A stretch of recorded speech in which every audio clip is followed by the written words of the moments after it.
గుడ్డోడిని తీసుకెళ్ళి ఆయన దగ్గరికి తీసుకెళ్ళి, అయ్యా ఇటు గుడ్డోడు మా కళ్ళ ముందు చాలాసార్లు బరిగొడ్లు పొడిచినాయి, మా కళ్ళ ముందు చాలాసార్లు పడ్డాడు, వాడి కంచంలో ఈగలున్నాయో దోమలున్నాయో వాడికి తెలియదు, పాపం అన్నం పెడితే అలా కలుపుకొని తినేస్తూ ఉంటాడు, ఆ తినేదానిలో ఈగలు పోతాయి దోమలు పోతాయి, వాడికి తెలియదు. మనం అంటే కళ్ళు ఉంటాయి, చూసి అయ్యో అని తీసేసుకుంటాం, కానీ వాడు అట్లనే తింటాడు. పాపం అయ్యా వాడు దుర్భర జీవితం జీవిస్తున్నాడు, అయ్యా యేసయ్యా వాడిని బాగు చేయయ్యా అని తీసుకెళ్ళాలా. ఆడినోరు మూపిస్తున్నారు. కనికరం లేని గుంపు, కనికరం లేని గుంపు, జాలి దయలేని గుంపు. ఎందుకంటే వాళ్ళు లెక్క చేయలే, ఇంకా పెద్ద కేకలు వేశాడు.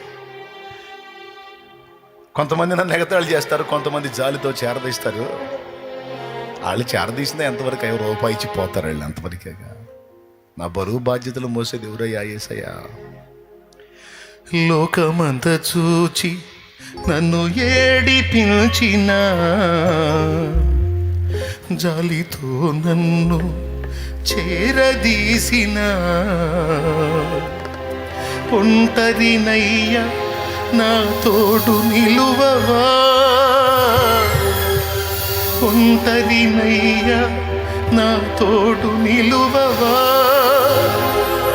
దావీదు కుమారుడా నన్ను దాటిపోకయ్యా, నజరేతువాడ నన్ను విడిచిపోకయ్యా. ఆగే కబురు పెట్టాడు. అతని పిలుపు నాకు వినబడింది, అతని నా ఎద్దుకు తీసుకొని రండి అన్నాడు.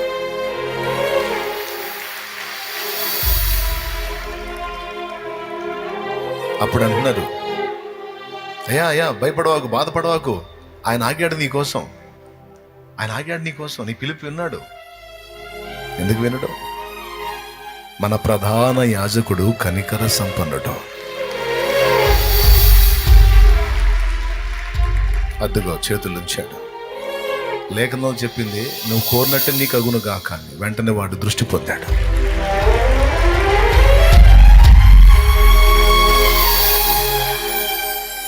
చూడగలుగుతున్నాడు, వెలుగును చూడగలుగుతున్నాడు.